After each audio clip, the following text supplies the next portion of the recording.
ఓం నమః శివాయ ఓం ఓం నమః శివాయ ఓం శివోహం. భగవద్బంధువులారా, నిన్న మన ఆలయం యొక్క గర్భగుడిని ప్రారంభాన్ని గురించి 2.5 అడుగులు ఎత్తు నిర్మాణాన్ని గురించి మాట్లాడుకున్నాం. ఆలయంలో గోపురము భగవంతుని యొక్క పాదరూపంగా, అలాగే ధ్వజస్తంభం ఆలయం యొక్క మూలస్తంభంగా వసిస్తూ ఉంటుంది. బలిపీఠం సకల దేవతల యొక్క నైవేద్యంగా వసిస్తూ ఉంటుంది.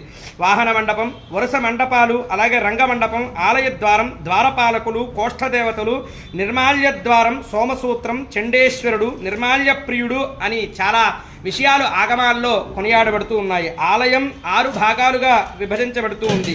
విమానం దైవ సమానం, 3 ప్రాంతాలు 3 దేవాలయాలుగా, స్థూపిక, జ్ఞాన సూచిక, అష్టాంగ విమానం, అద్భుత సదనం, గర్భగుడి, మూలమూర్తి, పద్మపీఠం, దైవస్థానం, ఉత్సవరమూర్తులతోటి స్వామి పలు రకాలుగా దర్శనాన్ని అనుగ్రహం చేస్తూ ఉంటారు. ప్రియ భగవద్బంధువులారా, ఇట్టి సేవ కైంకర్యంలో అందరూ కూడా పాల్గొనండి.